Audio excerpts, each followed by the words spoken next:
both David and Burge talking about local kids. Tulane had a Randall LeBeau caught a touchdown from the game this past week. And Shaquille Smith, Dante Butler, Robert Kelly, he mentioned, Alex Larcella, Jordan Sullen, all prominent on their team in LSU. Anthony Johnson, the Freaks already playing great.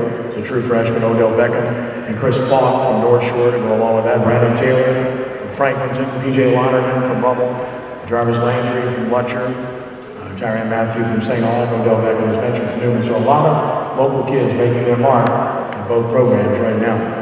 Our final speaker played 5 years for the New Orleans Saints from 1993 through 1997, and also a year for the Dallas Cowboys, and you can forgive him for that.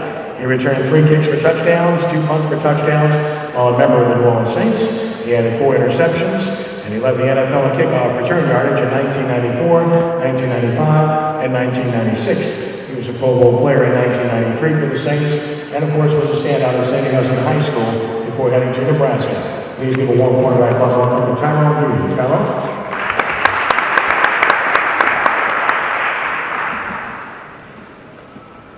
Thanks for having me, guys. Thanks a lot, Ken. I love hearing those stats. Oh, you did forget one thing, though. The current NFL record holder for most kickoff return yards and combined yards in a single game, 304 kickoff return yards and 347 combined in the game with 2 touchdowns and an interception. So I like that. As you guys heard, a lot of St. Augustine High School product, up here with some of the De La Salle was in our Catholic League back in the day when I played. We were 4A, all boys school. Burge has some guys up here. Tulane has some guys that's from St. Augustine. So, and they talk about Louisiana having a lot of guys in the NFL, and a lot of those products come from St. Augustine High School. So I am proud of that. So don't worry about the paddling. We got it under control. Here to talk about the Saints, I think, first I'd like to congratulate them. They did an excellent job this week of stepping up, coming back from a hard loss against the Green Bay Packers.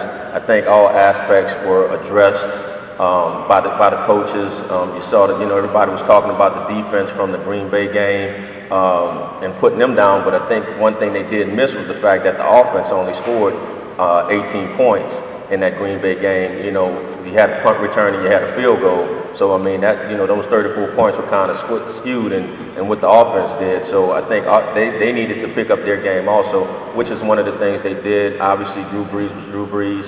I was talking to Ken just a little while ago and looking at how, as an analyst, I guess now, since I have my own radio show, which is, if y'all can't make it to the function tonight, I'm at New Orleans Hamburger and Seafood every Monday, 6 to 8, live on 690. We covering the Saints, come out, great food and drinks. But one of the things as an analyst, you get to, or at least I get to, look at the Saints week in and week out. So I would be able to come in, or I can tell what their weaknesses are, what their strengths are, how you should attack them, how, to come in as an opposing team. But as players, you only have 1 week during the season to study that team as far as film study goes. As a coaching staff, you should be studying those teams that you're going to play on your schedule through the off season or what have you. But coming into the season, you would think, okay, you got 1 game, we're looking at the film, this is how it should play out. Because my thought process coming into this game after watching how the Chicago Bears played last week, you have an offensive line that was 300 plus across the board. You had 2 tight ends that were over 6'5" and 270 across, to come in. You had one of the top running backs in the league in Matt Forte coming into this game. My thought process is they're going to run the ball, and again, from what the defense showed in the preseason, what they showed against the Green Bay Packers, they couldn't stop the run. So my thought process is, okay, Chicago's going to come in here with that offensive line, just run right at the Saints. And they didn't do that, and I guess that's because of Mike Martz wanting this offense to, his offensive mindset is, I'm going to go 3 wide, we're going to put a back in the backfield, and Matt Forte is basically, he's trying to make him like a Marshall Faulk, which he did a really good job, but that was all the offense. What Marshall Faulk had with the Rams was a supporting cast and a quarterback, and then he also had great receivers. And, you know, everybody was down on the Saints after the Green Bay game, but one of the things is you have to realize they're not going to play the Green Bay Packers every week. I think the Green Bay Packers right now coming into the season, the way they looked last week and the way they look this week, just having everybody back and healthy, is probably going to be the #1 team in the NFC this year again. They have everything working for them, hitting on all cylinders. And again, injuries, barring injuries, I think they're definitely going to be playing, possibly playing for the Super Bowl. If we're going to have to meet up with them, we're going to have to change our style of play to make sure that we match up with them. Coming into the Chicago game, the Saints, I think defensively, Greg Williams is, hey, we're going to go back to what we used to, and that's blitzing the quarterback and putting pressure on the guys. Jay Cutler is not a Aaron Rodgers. He didn't make pass protection adjustments. He didn't make audibles. You saw the offensive line, although they were big, again, a lot of those guys in passing situations, they couldn't move. I think the defensive ends did a great job. Will Smith's coming back this week. I think that's going to be an added bonus to this defense. I saw sometimes in certain blitz situations, which is something I've been saying, you saw Roman Harper back at the free safety position and Jenkins blitzing or covering, which was a plus, and that took a lot of pressure off of Harper and in those coverage situations. I think Drew Brees did an excellent job of coming into the game, not having Lance Moore or Colston. Lance played a little bit, but you know he moved the ball around as he's going to do. Billy Graham did an outstanding job of stepping up, being that go-to guy for. I'm sorry, Graham did an excellent job. Did an excellent job. Yeah, I don't want that one to read. Did an excellent job of stepping up, going to him in crucial situations. Sproles, you know, everybody's talking about, hey, we forgot about, he's making everybody forget about Reggie Bush. But the thing about it is, all defenses are still not, which I'm assuming eventually they're going to have to, they're not game planning for him as they did for Reggie Bush, and which is a good thing right now because he's still under the radar.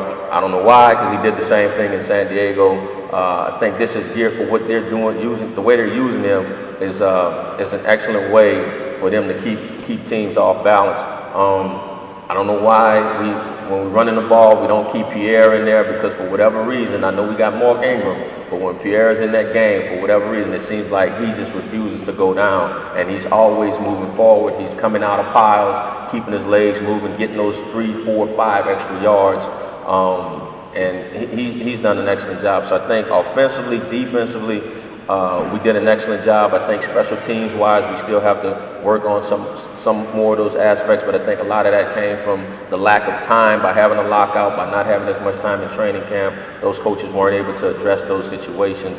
Got the Houston Texans coming in. I think they said Aaron Foster, if I'm not mistaken, got hurt or tweaked his hamstring again. That may be a plus for us compared to what they looked in the preseason, but again, luckily, you know, they did an excellent job. We didn't start off 0-2. They 1-1. Hopefully next week they can pull it off. And I think after that schedule or after this run, I look to see them win a lot more games or get on a winning streak more so. Any questions?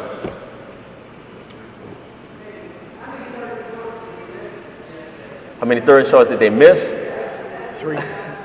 It was 3, and I think again it goes back to. First of all, you have to give credit to the Chicago Bears defense. You know, I always tell teams, no matter what a team's record is, you have to look at how that team matches up. And I think you've seen times over the years with the Saints, even with Drew Brees and those guys, they will lose to teams where we think, as fans, oh, they should have beat these guys. It's not about the record. It's about how they match up, pound for pound, on both sides of the ball. One of the things I knew Drew was going to have time to throw the ball because with that Chicago Bears defense, they rely on that 4-man rush to put pressure on the quarterback, and they don't do a lot of blitzing. And playing at Tampa 2, the nickel or the middle linebacker, who's Urlacher, he's responsible for any deep routes down the middle. And I think that was one thing you saw Sean Payton when they hit Devery Henderson. You rarely have seen Devery in the slot. But they basically created that out in the open field to give him more space to use his speed, because what happens in the Tampa 2 is those safeties, they're going to split. Urlacher is responsible for that middle deep, and you could just see her. Devery just got in between, outran him, and then got behind the safeties also. He was able to get the ball over the top of the head. But in those third down situations, they still have a tough line, a tough defensive front to stop the run, and that's one of the things they do. And if you really notice, whenever it was run, you see their linebackers, they're just coming down here. Urlacher and Briggs, they're coming down here. If you remember one time, Mark Ingram was running outside, and you saw one guy, Jennings, hit him. He kind of shed off that block on the outside, but all of a sudden now, and nobody was around him. But then, as soon as that guy made that contact with him, now you saw Urlacher and Briggs right there on top of him where he couldn't get any more yards. I mean, they're just fast. I mean, and it's always downhill with them, so it's hard to run the ball on them. But that's something the Saints have to work on, and I think finding more inside. If you're going to try to power the ball, or third and one, I would like you to see you go inside more as opposed to outside or what have you. You just got to find the guys to get it done, and that just comes down to gut check. Yeah.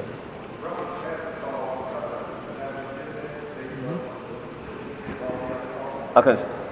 Roughing the passer. I didn't agree with the call. But like I put on my Facebook page, because everybody was like, well, you know, that was a bad call, the refs are cheating. I said, but you have to understand it works both ways. I said, if that had been Drew Brees that had gotten hit and they got the flag, we'd be cheering. So you have to look at it both ways. They say, you know, that was the whole reason for changing the kickoff rules and all this other stuff. Supposed to be for more safety reasons. I think there are certain situations that I really believe you should have to look at that, how the quarterback was hit. In that situation, that was not a roughing the passer. That was just a guy making a tackle on the quarterback. They had another game last week where the guy hand came and hit the quarterback's face mask. They didn't call it, but of course the announcers, or that should have been called, it's a hand to the, but I mean, it didn't affect the pass. Wouldn't have caused the guy to get a concussion or something like that. You know, so it's certain things that you really have to look at that's taking the physicalness out of the game. I mean, my thing is, if you got a receiver coming across the middle, it's your job as a safety to try to take his head off. One, to stop him from catching the ball, and then two, to put fear into him about coming across the middle again. But we're taking that out of context. And so as a players, you know, the guys start talking and thinking, okay, well, we have to worry about how we're going to hit this guy, and now they're taking the aggressiveness away from him. My thing is, as owners and coaches, they ought to come out and just tell the guys, look, y'all go out and play. If we get fined for a hard hit or whatever, we'll pay the fine for you. And then that way guys won't have to worry about going out thinking if they're going to get fined or how I got to hit this guy or whatever, and fans might not complaining, oh, well, they're only playing for the money.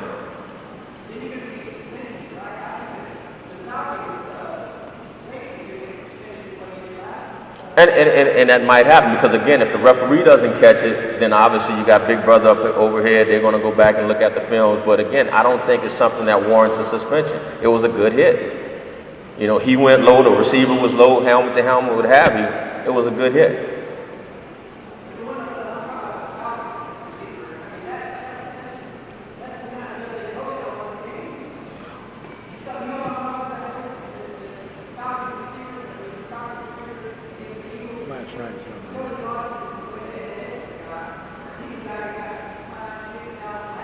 Yeah, he got kind of, I mean, it was, and that's what I'm saying, it was a big hit. But again, you don't want to take that aggressiveness away from your safeties, because now that guy, you hoping he going to be, which he did come back into the game and ended up catching a pass across the middle again. But that's your intentions, or that's what you want out of your defense. Because now if you tell them, well, hey guys, we got to watch how we hit these guys, or hey guys, we can't worry about, you know, we don't want you to get suspended. So again, it still comes down to, now you're taking that aggressiveness away from your tacklers or your safeties or what have you from hitting these guys. So it becomes, okay, now I have to let him catch the ball and then wrap him up.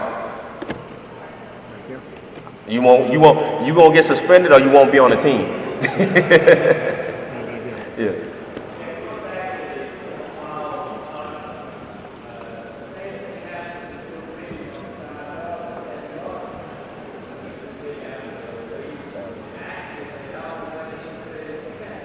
And they didn't call it.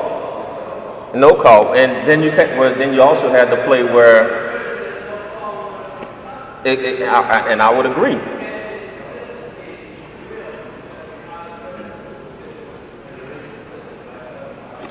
that's the biggest problem, because you also go back to the Meacham play where he was out of bounds, and he should have got, that should have been a flag. They didn't call that. So that's what I'm saying. That you do have inconsistencies in it, but the rule, it all depends on how the referees feel or how it looked at that time. One, you got a receiver being knocked out of bounds. Cutler played, it was a quarterback. Same thing happened with Drew Brees, but they didn't call it. Oh, definitely, and it should have been called. And it should have been called. My thing is, I like Sean Payton going after the ref on the sideline. I think he should have really exploded and went after the umpire, because I kind of looked at that like when the basketball coaches go off and get a technical foul, go after the refs or whatever, just to make their statement. Maybe they would have threw a flag on him. I doubt if they would have put him out the game, but just to make a statement, hey, look, guys, it's unfair.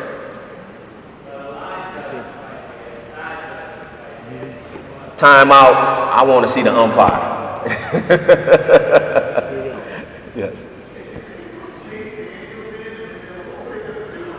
I don't know, because I couldn't tell if they had a receiver in the game that lined up maybe possibly on the line and then they spread it out, because all I could imagine, you had either, if it was a regular field goal unit, 9 times out of 10 those two outside guys are going to be tight ends. And then you had the quarterback and the kicker. So I don't know who he was going to throw it to. And I said, well, maybe, and when they snapped it or whatever, and he kind of started running to the sideline, I said, well, maybe they had a receiver in at that tight end position. I couldn't tell. I couldn't see it on the replay. I'm hoping that was the case, because other than that, like I said, it would have been either 2 tight ends and the kicker. And I don't think Casey would have won going out for a pass. Anyone else? Any other questions?